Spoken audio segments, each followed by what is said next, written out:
The Texans return home from Arrowhead with the loss. We're going to talk about that and look forward to their matchup with the Ravens. All that and more on this edition of the Bullpen. To throw the punches away. He floats one wide open, and there he goes. Touchdown for a Texan touchdown.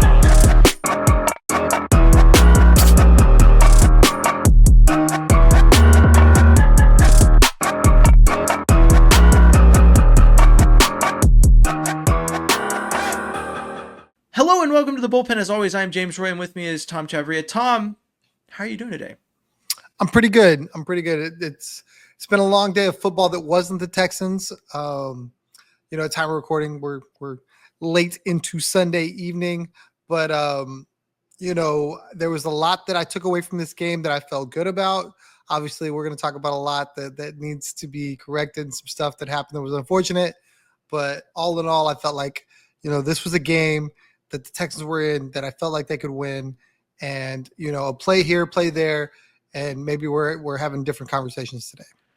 Yeah, I mean, I think you had a better time than I did watching the game because you were hanging out with Houston Stressens, Aziz Al-Shair, the who's who of Texan social media at the watch party. So we'll start with that. How was that? How was that experience hanging out at Tejas Brewing Company? An amazing event, an amazing location. I had never been to that brewery before. The beer was good. The food was good. Had steak quesadillas, a little on the price side, but did not mind it at all. Literally the third floor balcony just peers out into the Houston skyline. Beautiful picture. It was a great place to watch a game. And then obviously who's who of Texans social media was there. Just so many different content creators in the Texan space, obviously headlined by Houston Stressens, who, by some form of magic, which everything it seems like he does turns to gold. Aziz Al-Shair shows up on the scene, and the place, it was awesome. It was a different feel. It's really wild to spend an afternoon. Obviously you should never have to watch a game with one of the players, but it's pretty cool to say that we did. No, yeah, it looked like it was fun. Wish I could have been there. I'm glad that the Bullpen was represented by our very own Tom Chavria at that event, and I look forward to seeing that sort of thing happen, where it's nice to see Texans fans getting together and watching the game, having a good time. Hopefully in the future, more times than not, without any of the players there. More so because I'd rather have Agent Zero on the field. Free Agent Zero, as we always say. But let's get into the Chiefs matchup. A little disappointing in the fact that the Texans didn't win. I think there's a lot of positives to take away from it, more so than I think other people will tell you. But obviously, as we said going into the game, the focus was going to be on the offense. The offense did not exactly come through in the way that we would have liked it to. But it's a one-score game, and the Texans come away. I don't think they look like a clear-cut, like, this is going to be the team that takes the AFC, but I think they look like a team that could make some noise. I mean, we could see the same old Texans that make it out of the first round, and then the divisional round, still a question mark in my eyes. But just overall, watching this game, what do you take away in terms of the Texans, chances of maybe making a deep run in the playoffs? I think they have it. There have been times in previous seasons where you felt like, okay, it didn't matter what the Texans did. You didn't see them with the tools, with the potential to be a team that makes it into the AFC Championship, a team that could play for a Super Bowl. I think watching this game going head up with the Kansas City Chiefs, I think you saw a team that certain plays go their way, they're clean on that Sunday or Saturday or whatever the case may be. They can absolutely beat any team in the league. And early on in that game, I felt like they were fully in that game and were making plays to win the football game. Like I said, so many times in years past, Texans teams just find ways to not stack up with some of the elite talent. I felt like they really did. Yeah, I think it was interesting to see the give and take here because, like, in my opinion, the offense didn't look like amazing, but this game is a lot closer if the defense doesn't get exposed. There's a couple of things that happened to the defense that kind of made them. I don't want to say the whole game was the defense looking less than Super Bowl caliber, but the defense did have its weak moments, and the loss of Jimmy Ward, I think, highlighted an issue that was bound to come up with Jimmy Ward having his injury history and with Jalen Petrie missing significant time, which is that outside of those two, who fills the star safety role? And when the Texans don't have that on the field, how does this defense exist? They really heavily rely on the versatility of that position to make this defense viable. And it was very clear once Jimmy Ward went down injured that the Texans defense was less than it's been. I don't want to say that it's lost enough of a step to concern me in terms of their ability to be the defense that the Texans need in the postseason, but I think it makes it even more imperative that the offense steps up. And on both sides of the ball, there was points where there was flashes of like, oh, this team is like here to play. And likewise on the offensive side of the ball, I felt like the defining moment. Like I know CJ's interceptions were early, so they were during this period of play, but the loss of Tank Dell had a huge impact on this game. And I'd like to say, prayers up for Tank. It was nice to hear that he's back in Houston. Saw that he posted on Instagram. A shame to see it go down like that. I mean, obviously it's a huge positive that he's back in Houston. They haven't done surgery yet, which means that there's viable options for him to recover quicker. Much like most people, I don't really particularly care if he plays again this season. I'm just glad that in the long run, this isn't looking like something that could be career ending, which was definitely on the table based off of how things went down.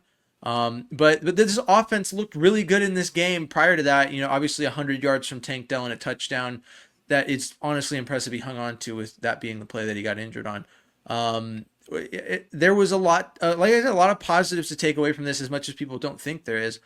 Diving deeper into the offensive side of the ball, how did you feel about Bobby Slowick's play calling? I have to ask that because I think that everyone hates it, and I think it's the first thing everyone blames. But not gonna lie, I'll probably elaborate after you answer. But initially, just for everyone to know, because you probably may have heard me say it or seen me write about it. I didn't think it was like awful. I thought it was solid. I think the negatives were fewer, but they were glaring, and they were the issue, definitely, in a way. But how did you feel about his play calling? I think a lot of people are looking for a smoking gun. They want a this is what's wrong with the Texans, and if you just fix that, everything's going to be good. And right now, the easy, low-hanging fruit is Bobby Slowick and his play calling. And you see guys constantly tweet about other teams around the league and how, they're better coached and they're well oiled, and look at, what Detroit's doing. And, they're coming up with these great elaborate plays. I think you had a tweet along those lines. And look, when plays that are ran a certain way work, yeah, everyone looks like a genius. When they don't, everyone looks like a fool. And for the Texans, you look at some of these screen plays, and I feel that's what a lot of people are really upset with, of the screens. And look, I can't remember the year, but I want to say it was like maybe 10 years ago. Andre Johnson takes a screen to the house, and nobody's complaining about a wide receiver screen. Nico Collins, I think last year, the year before, takes a screen to the house, and nobody's complaining about a wide receiver screen. He's done it this year too. I mean, it's happened. They've worked. So it's one of those things where if it had worked recently, maybe people aren't upset. But right now, we're what, 2, maybe 3 weeks in to just negative screenplay after negative screenplay after negative screenplay. And fans are sharp to it. They're like, look, that didn't work last week, didn't work the week before. You just can't do this and expect to be good teams. And I think that's why people are upset. I think that's why people are going, Bobby Slowick's got to go. I think that's why. And I still haven't lost the fact that he's a second-year offensive coordinator, where the guy across the field from him has got 25 years of experience or whatever, and he's already washed out of a couple different spots himself. So do I think this is indicative of what Bobby Slowick will be long-term? Absolutely not. Do I think he survives Houston? I don't know. But, the expectations right now are just so high for this team from the fan base. I think internally they're high too, but I think there's a little bit of reason there going, look, we're glad that we're great or could be great, but we understand we're in the beginning of this phase. Like year 2, that's still early. And a lot of people don't want to hear that. And I know we've had this conversation before where, hey, we're past that point. But when you have guys that make mistakes that are, second year mistakes, that's why they make them. So I think Bobby's going to learn from this. I think Bobby's going to get better. He's going to become a better coach from a lot of this. I think CJ is going to be a better quarterback from a lot of this. But we're okay with some people's mistakes or not with others. And to me, it's really tough. Like, I understand why Bobby's trying to do what he's trying to do. We got an offensive line that can't block so well. So maybe get the ball out of CJ's hand quicker. A wide receiver screen does that. If it goes for negative yards, though, fan base doesn't want to hear it. Yeah, and I mean, so to speak to, for those who don't know, the tweet that Tom is referencing is a video of the fake fumble that Ben Johnson pulled out of his deep bag, because Ben Johnson is calling such a great offense for the Lions that he can throw touchdowns to offensive linemen and literally fake turning the ball over to throw a touchdown pass to his tight end. So that's the deeper root of that. But to speak to it, I've spoken to it at points, but I think it's more about the art. It's less about the play calling, right? Because in like you're like you said, the goal is to get the ball out of CJ's hands quick. Wide receiver screen will do that, and in the situations that they're being thrown, it's a great play call. It's just not being executed. And so then you go, well, James, why is it not being executed? Well, why are we asking our left tackle to run 10 to 15 yards out away from his spot to make a block before Nico? Oh wait, no, Nico's already tackled because Laramie Tunsil's not, Flash Gordon. He's freaking left tackle. So the design on some of these plays, like if you watch them back and watch the film, is asking a lot of the players, and it's not really set up for success. So with that, there's been wide receiver screens. The progression of that conversation has been interesting, because at first it was, why do we run so many screens? And then it was, why do we run any screens that don't go to Nico Collins? And now all of most at least of the screens that were run in this last game went to Nico Collins. They just went for negative yards because he wasn't set up to make anything of it. He's just been able to make something of it in the past, and maybe it's just not there. I mean, realistically, like I said, I think it's play structure. They're not really anticipating every possible outcome or setting the guys up to make the blocks they need to make for those screens to work. So that's my perspective on it. And I agree with you. I think that they're looking for a smoking gun. Every fan wants to be able to say that this is the one thing. And you know me, I've always said it's the offensive line. That's been my smoking gun all season long. I'm like, well, it's the one thing we can't fix. It's the one thing that's always just going to be the way it is. Any marginal improvement from it that you get from shuffling around the talent that's on the roster is useful, but isn't going to fix the problem entirely. But to this point, I feel like the offensive line has improved a lot. I do feel like there was a few plays in this game where the offensive line could be put on blast, right tackle specifically, or even left guard. Really, the tackles that are playing on the offensive line that aren't Laramie Tunsil could be put on blast. Shaq Mason, the interior really, you could look at any part of the offensive line and find a play in this game. Yeah, you find a play in this game where they didn't do well. And likewise, you could find plays in this game where CJ just really didn't play well. And that's a whole nother thing where it's like, people are like, why is CJ not hitting checkdowns? I'm like, CJ, you should know, based on, there was a play in the red zone in this game where the announcers praised him for, look, his eyes are down the field the whole play. He could have scrambled here and gotten the yardage, but his eyes are down the field looking for the big play. And that's exactly why he's not hitting checkdowns. His eyes are down the field looking for the big play. And people loved it when it was working. And now people are like, why is CJ the way that he is? And why is he failing? And it's like, I mean, you wanted a guy who's looking for the big play all the time. Maybe the big play is not there. I don't know. But there's a number of things. And Tom and I have spoken about it at length. So I won't beat a dead horse. But the short of it is that any two of those things could get better, and it would drastically improve this offense. It's just a matter of which two are going to. I think CJ and the O-line are the two most likely to kind of make some sort of improvement. Bobby Slowick has not given any indication that he's adjusting his play calling. Though I do think he kind of made a move. The first down negative yardage thing is the other part of this conversation that a lot of people maybe aren't bringing up. I know I am, because that's the two part. If you look at the two things, or for two things that Bobby Slowick's play calling kind of set this team up to suck at, it was the screens and then literally not gaining yards on first down. That's it. And so there was some first downs where it looked like, he would drop back to pass with CJ and it looked really good. But then on other first downs, he's like, let's hand it to Joe Mixon up the middle and see if we can lose a yard. Um, and that's just not, I mean, so many times it still feels like almost every time this offense starts, second and 12, second and third, second and 11. And the commentators caught on to it because they were every time they were like, and once again, this Texans offense is starting with negative yards on first down. It's like, okay, man, like it's hard to be successful. And so we'll go through this circle of, well, we're not getting yards on first down. So then CJ starting from behind. So then CJ makes a mistake, but he's mentally out because he's starting from behind. And then the O line fails and CJ gets hit. And now CJ, it all circles back to these things that are making CJ not good. And now CJ's not good. Or is it because of the other factors? I don't know. We've run around in circles chasing that conversation for a while now. I feel sick thinking about it, but the offense just needs to be better. That's the whole thing. You have anything to say about that before we move on?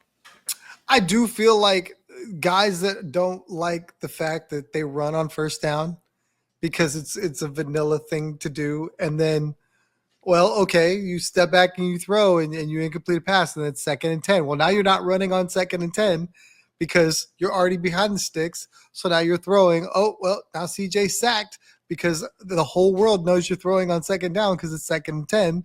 And then it's 3rd and forever. And they're like, why are the Texans like this? And it's like, well, you didn't want them to run the football or they ran the football and then it didn't work. And that's the way the game is. Like teams don't gain yards on every play.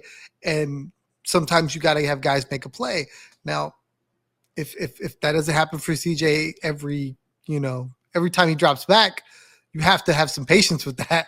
Some people don't want to hear it. There was a drive towards the end of the game where Bobby calls a run play and it goes for, like you said, I think it went for a yard or maybe it went for negative yards. And it was like, what are we doing? And so it's a 1-score game. You got 5 minutes. You have the time to run the football. This is the time to do it. And, then 2nd down he goes and it's incomplete. 3rd down he gets sacked and they're off the field. So it's easy to say, well, that sucks when it doesn't work. And then it's easy to say, well, man, look how good that looks when you do it and it works. So, well, and it goes back to, once again, we're chasing the conversation in circles because there's not a smoking gun. So you can go back and you say, well, the Texans always get negative yards. Why are they always running it on first down? It's like, no, you're asking the wrong question. The real question is a good elite offense should be able to run it on first down and gain 2 to 3 yards at a minimum. Why are they not gaining those yards? Well, the run blocking sucks. Well, is it schemed poorly or is the run blocking just awful? And then we go, well, is it CJ's fault that we're not gaining yards on first down? Well, no, he's handing the ball off to the running back. Unless, of course, he's dropping back to pass. And honestly, on the plays where he did that, it wasn't a guarantee, but he was hitting some good throws on first down. But you can't expect Bobby to just throw it on first down every time, like you said. So there's not a clear-cut answer. It's just always like chasing your tails on that. And I bet fan bases do this on teams where the offense is good and where it's consistent. Because in a game where that happens, you always have to ask yourself, why is it that usually we move the ball on first down and this week we didn't? But with the Texans offense, it's like we never move the ball on first down. And why is that? And I don't know. It changes. There's a number of reasons why Joe Mixon maybe can't break the line of scrimmage. And I don't know if any of them are him. If you know what I'm saying. But we've talked about the offense. You could talk a number of things. Looking forward, I guess, since we're talking about we're trying to preview the Ravens game too at the same time, I'll ask you this question. How do you feel about the Texans possibly picking up a wide receiver? I don't think they're going to do it before the Ravens game, but just forward looking, do you think it's necessary for them to pick up a wide receiver? It's going to be really interesting. I mean, there are guys out there. Odell Beckham's out there. Deontay Johnson's out there. But those guys all have warts. So do you really want to try to make one of those pegs fit? Obviously, you've got guys in-house in Xavier Hutchinson and, John Mechie that have been parts of this offense now for multiple years. So you would think those would be the guys to lean on. To be honest, I didn't know who Jared Wayne was until he hit until he ran into Tank Dell. Until he ran into Tank Dell. So I'm curious what his role is, where he came from, and maybe Are we going to see him now become more of this offense because they're down a wide receiver?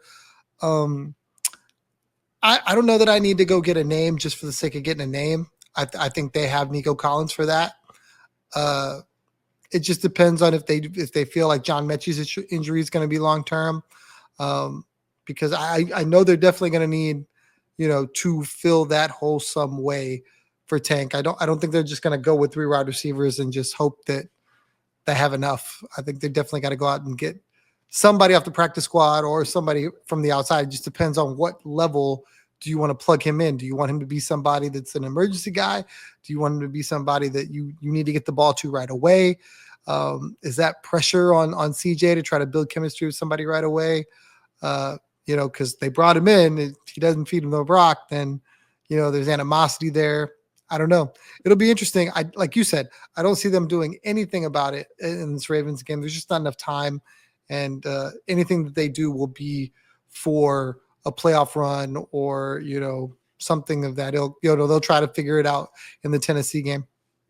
Yeah, there's been rumored mutual interest between the Texans and Odell Beckham. That's the only receiver that there is any rumor revolving around. But judging by the way they've treated bringing in new talent to this Texans offense in the middle of the season, I don't think it's viewed as something that someone can just walk in and pick up right away. And I think the Texans in general, all around, have kind of been like, we'll trust our depth and trust our guys. So if they do bring someone in, I don't think they'll immediately be relied on to be impactful. And I'll say this right now: the depth chart in my mind, just off the top of my head, reads Nico Collins, and then you've got Robert Woods, John Mechie, Xavier Hutchinson, and those are your 4 guys that should consistently see the field as Texans wide receivers. And to me, as much as people really wanted Robert Woods gone this past offseason, I think that a situation where he sees more of the field is very beneficial to the Texans run game because he is an excellent blocking wide receiver. And when he's been targeted, he's been pretty solid as a target. So we could also talk about the tight end position, but I really don't want to. I don't feel like talking about it. It's just because I think that we're coming off the discussion of wide receivers, and it makes me think about the tight end because those are 2 positions that I think everyone was like, oh, the Texans are set there. That we will not be talking about them having any strong need or desire to fix those during this season or going into this next offseason because they'll be set and everything has kind of gone out the window in some way, shape, or form at both of those positions. I heard someone say, get rid of Dalton Schultz, bring Brevin Jordan back as the starter with Cade Stover and see if that can work, and then draft a good tight end in this draft. Like, that's where it's gotten to. So I guess briefly, what are your thoughts on Dalton Schultz in this tight end room? I feel for Dalton because I think when Dalton signed, because it was before all the flurry of moves, I truly feel like the Texans thought he was going to be a big part of their offense. And all season long, he's been the 4th option, 5th option, and then you go from getting, 8 to 10 targets to getting, 4 to 6 targets, and 1 or 2 drops are magnified like 1,000 times more 100%. than they normally would be because, okay, I'm seeing the ball more.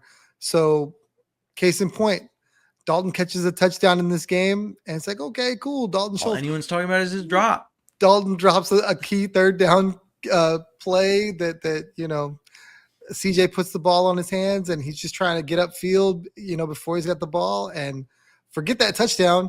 Get Dalton out of town, and it's like that's so tough. Like I don't ever want to be held to those standards in my personal job because that's my standards. Dalton's a good player. I think they got him on a good contract. I think he's going to score for them. He's going to be a big part of this offense now, even more going forward, because I think really when you look at where CJ's progressions are now, Dalton's got to move to like the 2 spot, right? I mean, Yeah, 100%. I think that's the point that I would have brought up is simply put, like, sure, like you said, I think you put it really well. His mistakes are magnified by a lack of target share, but he is also a huge beneficiary of the Tank Dell injury. So I would suspect, like I said, I would suspect the Texans might look into bringing in another wide receiver, maybe a veteran like an Odell Beckham, like a Michael Thomas, Hunter Renfrow. I could go on about the wide receivers that are available that show potential to be signed on to fill that hole.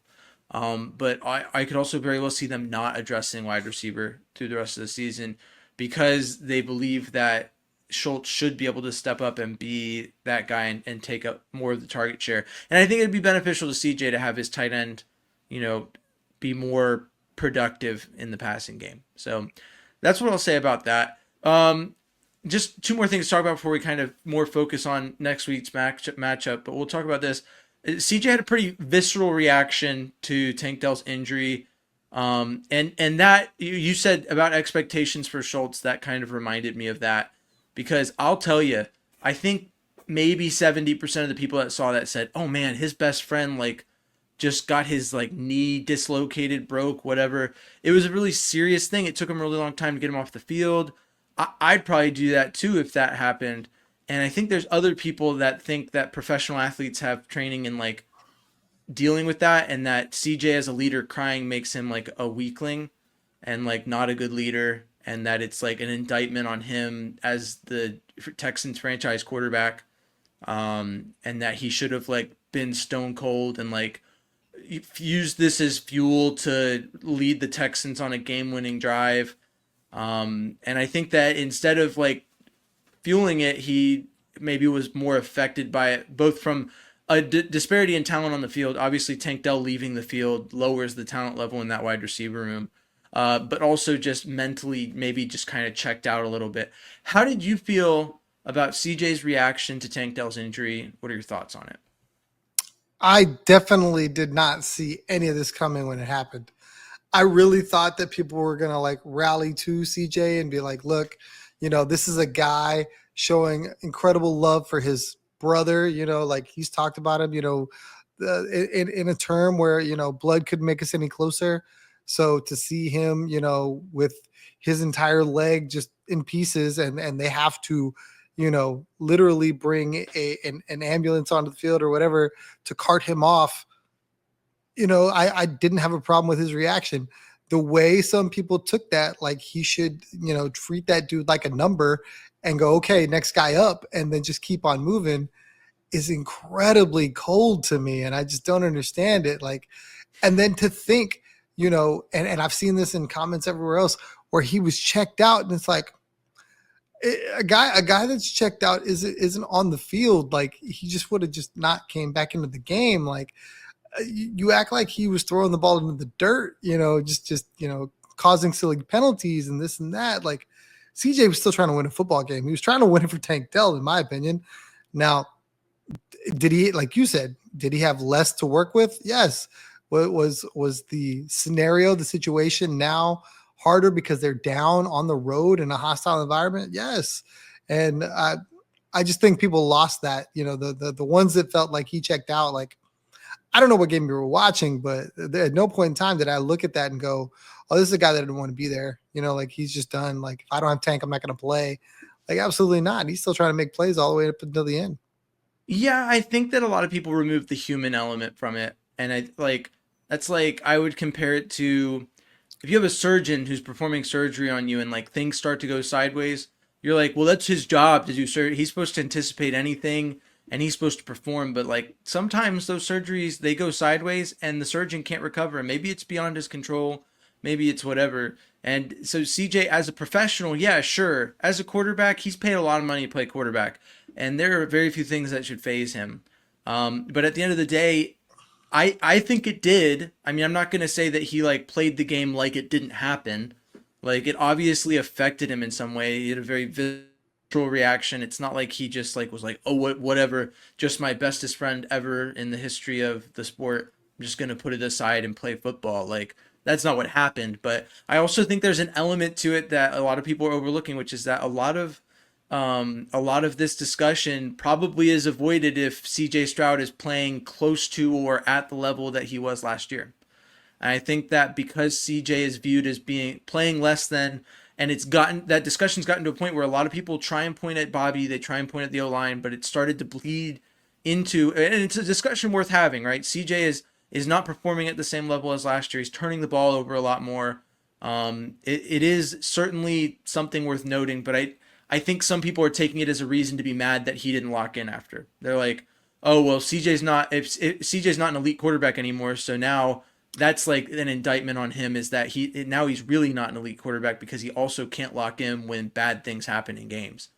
And I'm not talking about like throwing a pick. I'm talking about like your best friend's leg shattering and you having to watch him get put into an ambulance in a very serious fashion. Which, by the way, in case you didn't know, that knee dislocation, the reason they transported Tank Dell the way they did, from what I heard from a lot of those sports MDs that explain it, is that with the way that it happened, there was risk of arterial damage, which means that they could have punctured an artery that would have caused him to bleed significantly. And because they didn't puncture the skin, his skin was still intact. It would have been internal bleeding. There would have been no way to tell if he was bleeding, and he could have very well bled out in that case.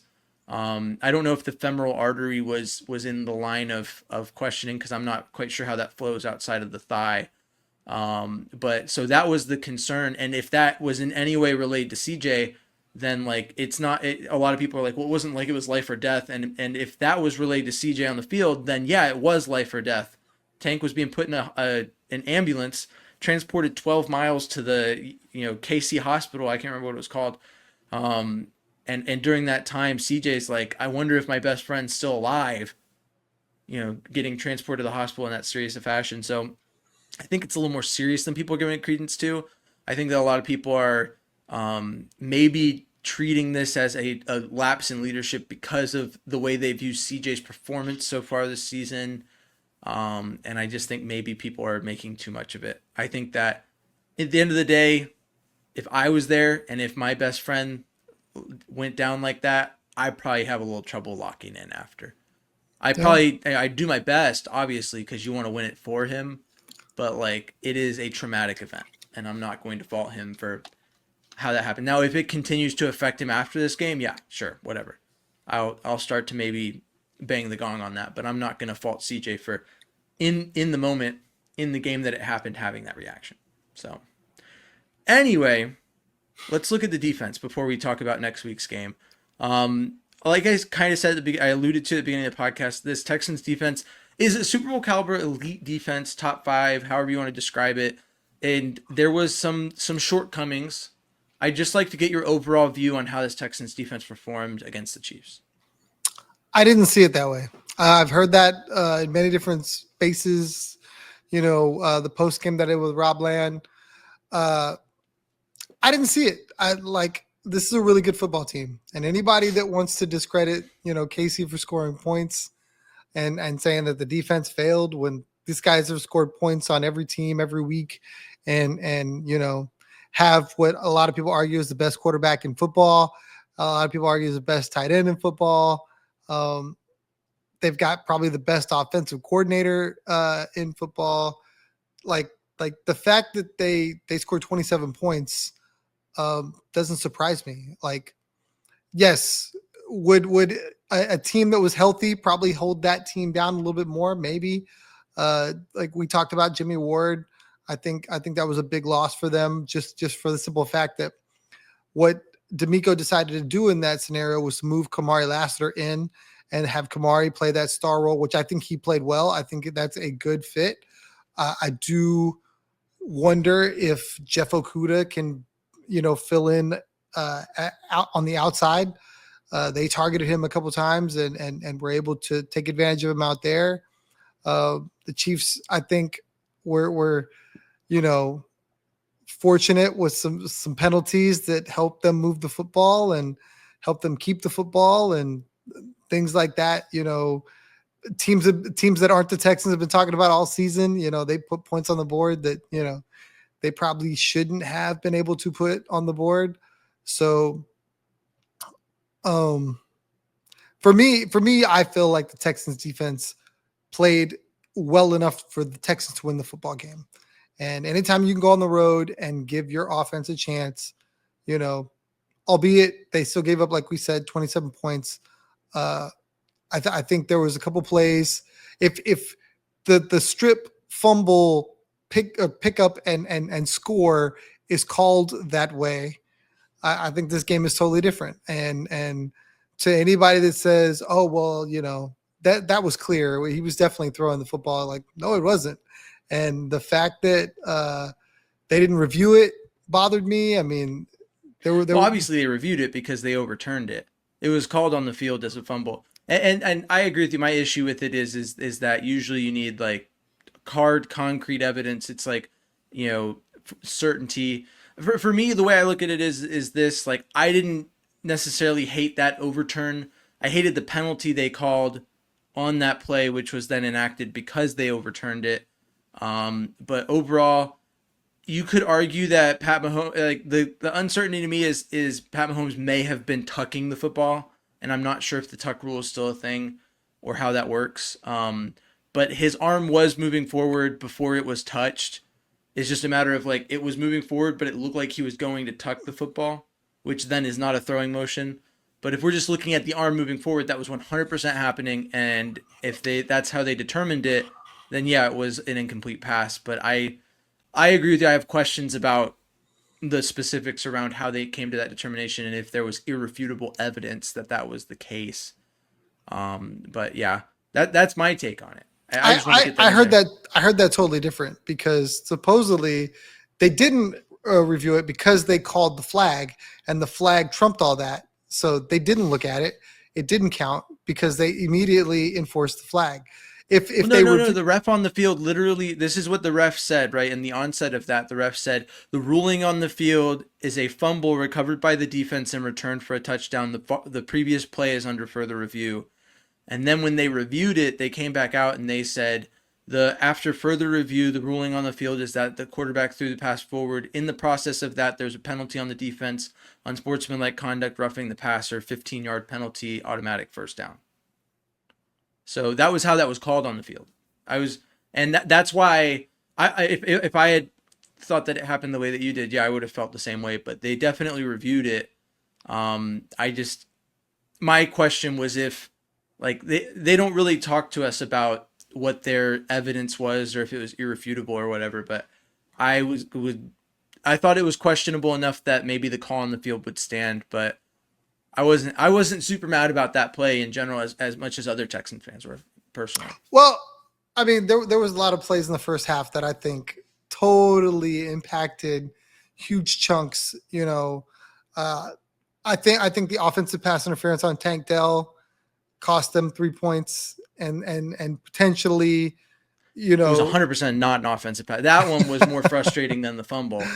there was a Easily. couple screens or pick plays that I think that Kansas City was able to get away with that were huge plays. So A play that didn't really impact the game that kind of frustrated me was that offsides call on Nico Collins. I where was his like, helmet was literally, over they the showed line, the replay, and yeah, I was like, he's not offsides, first off, but second off, he's a wide receiver. checks.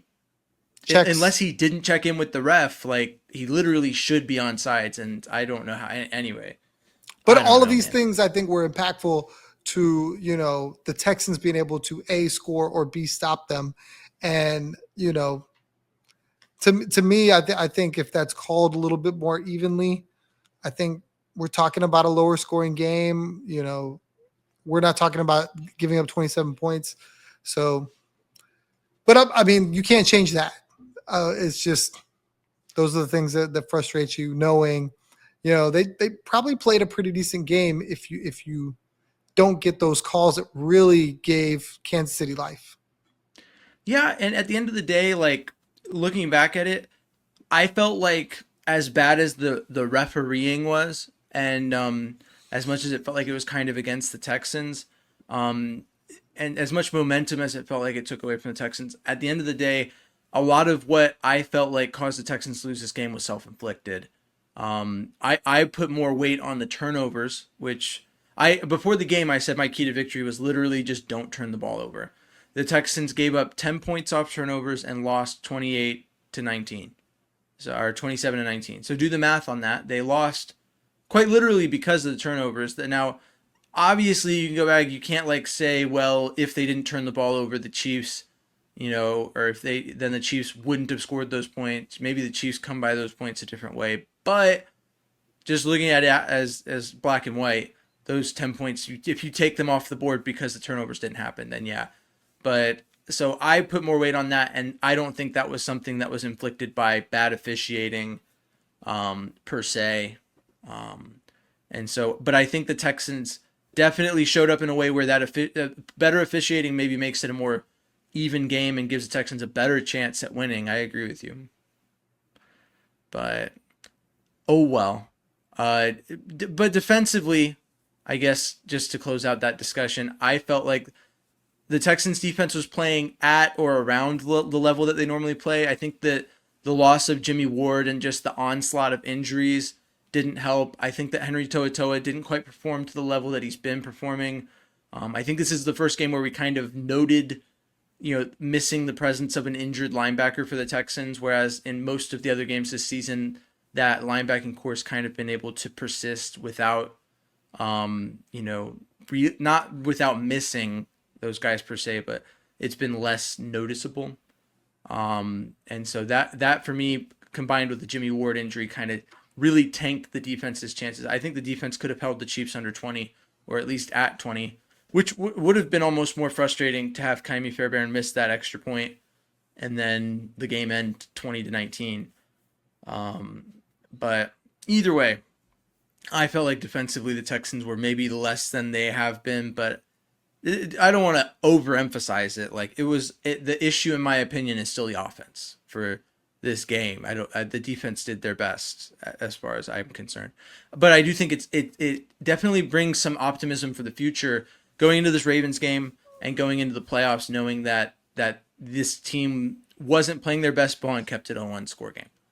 And I think they can find their best ball. They're running out of time to do it. The playoffs are basically here, but they can still do it. And that kind of brings us into our discussion of the Ravens game.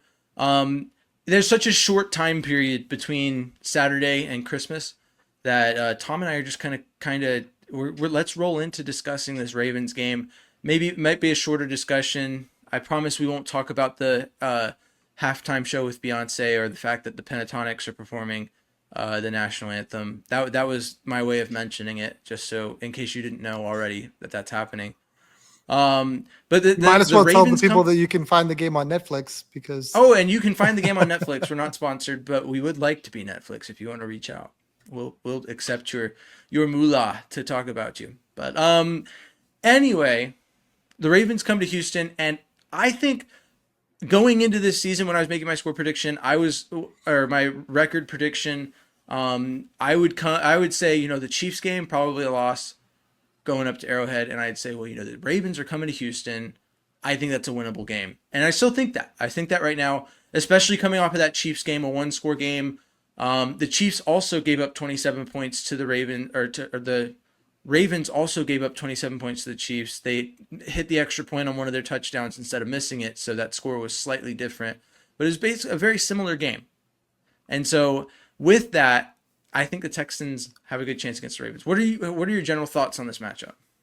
I'm looking forward to it. I really feel like this is a game that, the Texans on paper, their defense, I think matches up pretty well with what Baltimore wants to do. I think the Texans have been really good as of late stopping the run. Obviously, Baltimore wants to get Derrick Henry going and then kind of work off of that.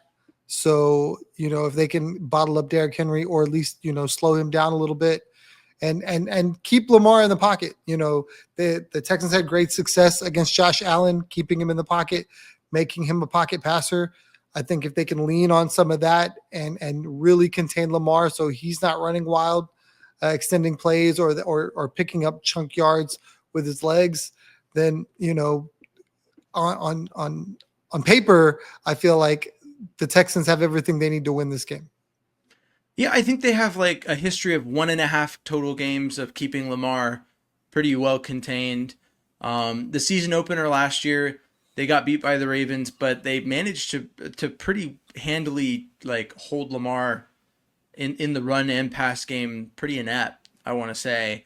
They really relied on other aspects of their offense to get that win against the Texans. But in the playoffs, the first half, they held Lamar pretty handily, and then the second half, he kind of started to explode, and that really exacerbated an issue that the Texans were having with scoring in that game, and it led to that game being a little more lopsided than maybe it could have been. But that game was also in Baltimore. Both of those games were in Baltimore. So the Texans have never won in Baltimore. Baltimore. I had to say it one more time since I've already said it so many times. But I feel good about the Ravens coming to Houston.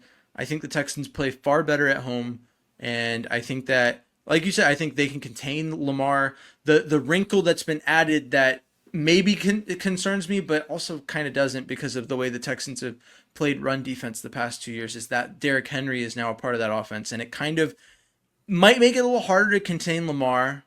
And I think you kind of pick your poison there. How does that, in your mind, affect the game? The addition of Derrick Henry to this Ravens offense. Well, I mean, I don't have to tell Texans fans what Derrick Henry's done to the Houston Texans. The guys the last time he played us, they were pretty. They contained him pretty well. Right, but it was just him.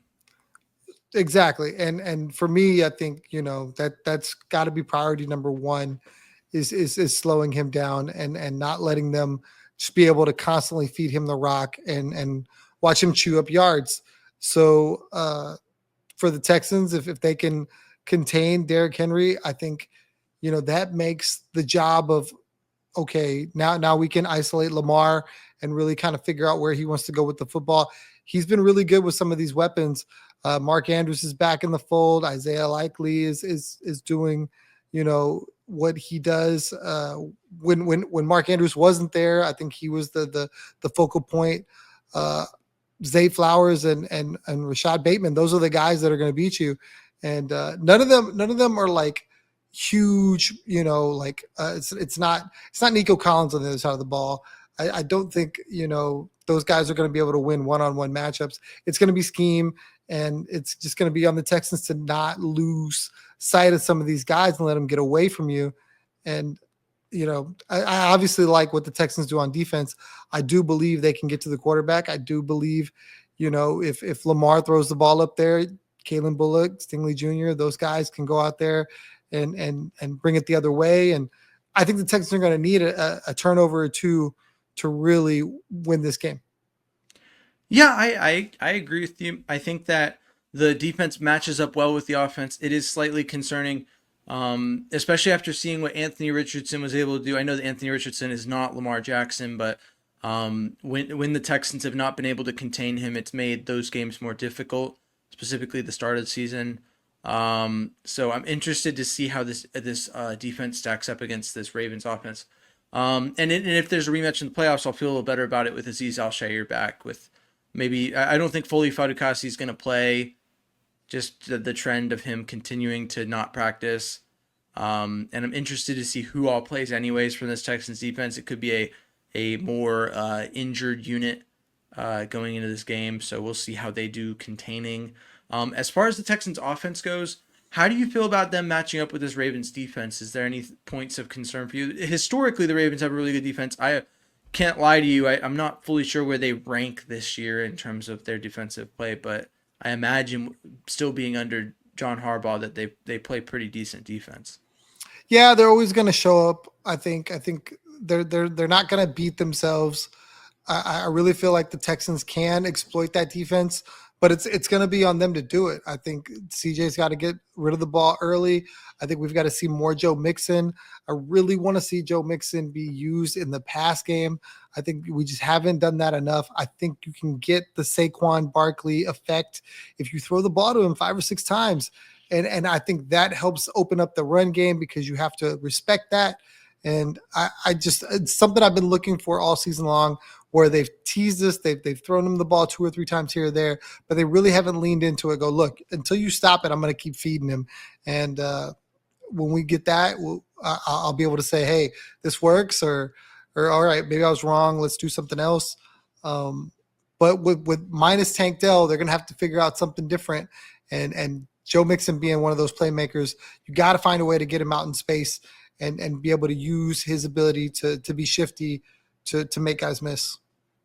Yeah, players that I'll look at is C.J. Stroud and Nico Collins. I remember last year when I really knew that this Texans offense was for real, was against another AFC North opponent wearing red tops and the white pants against the Steelers in Week 4 when we inducted J.J. Watt into the Ring of Honor. And so looking at, there's a lot of similarities between those matchups. None on the field, but just like the AFC North, the uniforms. I think that if it plays out that way, this could be the game where we go, okay, most of the season, didn't really believe the Texans could make a deep run. When they played the Ravens on Netflix on Christmas Day, they gifted us with hope that they could actually contend in the AFC and actually produce offensively. So that's what I'm hopeful for. I mean, that's all nothing based off of what's actually happened or what the Texans have given me any reason to believe. Just kind of trying to optimistically draw connections that make me feel better about this matchup. But which I mean, I do feel really good about this matchup. I think that the Texans match up well with the Ravens, and that we should see a good show. And I think there's a good chance that the Texans win. On that note, let's go ahead and give our predictions. I want to know how you feel about this because I'm going to put the Texans as the winners. I mean, I'll let you know my score prediction here in a minute, but I want to hear what Tom is thinking. What do you got? I really feel like the Texans show up. I think they dedicate this game to Tank. I think you see every time they score, somebody puts a 3 up or something. I don't know. Like this feels like a game where they're going to be emotionally charged and they're going to come out and play. I still feel like it's still going to be a very tightly contested game because that's all the Texans know. So I think it'll be a 28-24 Texan win. Big games by Nico, Joe Mixon, and CJ Stroud.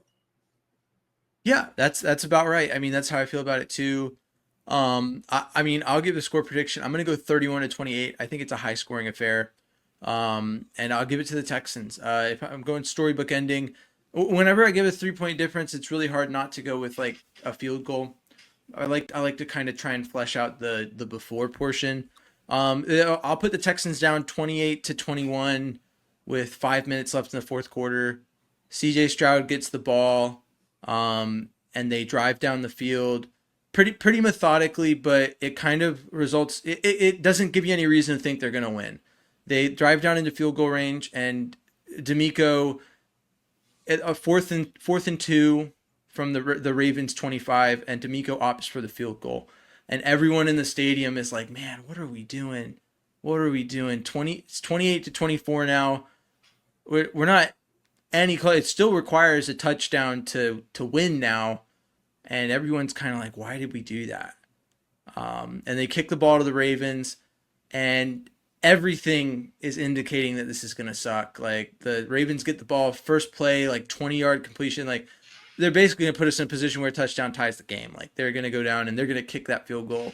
And it's going to look real dumb that the Texans didn't press in and try and, get a touchdown to make this a better game. The Ravens cross the 50-yard line there at the Texans 45. All hope is flying out the window. The 2-minute warning is fast approaching. And then enter Will Anderson Jr. Will Anderson Jr., as you know, got his first sack against the Ravens.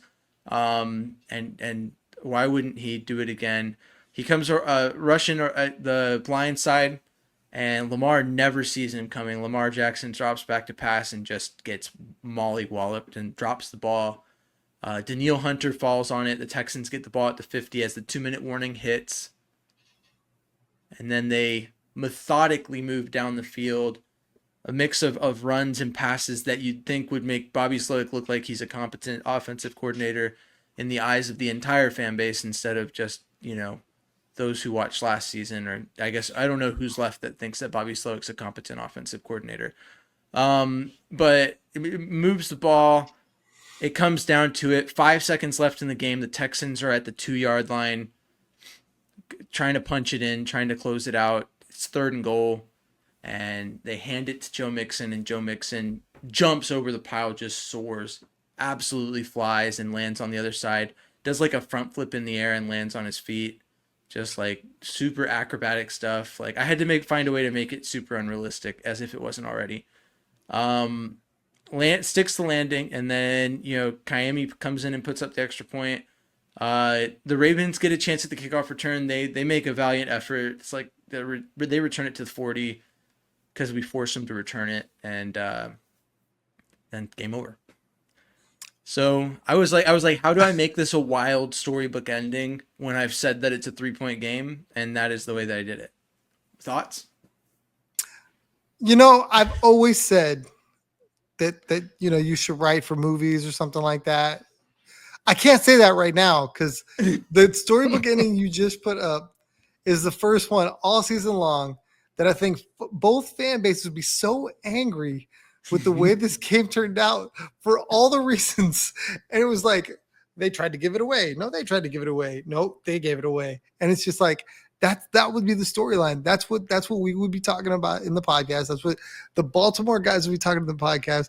Just the worst 5 minutes of football in the history of ever. D'Amico Ryans is incompetent. What is he doing? Get him out of there. Why is Baltimore throwing the football right up against the 2-minute warning when you got Derrick Henry back there and you have the lead? It's just like all the things you just said are just like, there's no way. And if it went that way, fire both coaches. Oh man, I knew that one would frustrate you. That was about the response I expected. So I guess it did its job. It was mission exactly accomplished. What it was meant to be, mission accomplished. And that's what I'm hoping to see this Christmas is a gift from the Texans of mission accomplished against the Ravens. So yeah, thanks for listening to us talk about the Texans-Chiefs game, recapping that, and then listening to our preview of the Ravens game. As always, this has been the Bullpen. I've been James Roy, and you can find me at James Roy NFL on Instagram and Twitter. You can find Tom at Third Coast Tom on Twitter and at TCTom1 on Instagram. And we, as a collective, make up the Bullpen. Thanks for tuning in. Stay classy, Houston, and as always, vamos Texans. Thanks for tuning in to The Bullpen, a Texans podcast. Please like, comment, subscribe, and follow along for more Texans talk from The Bullpen.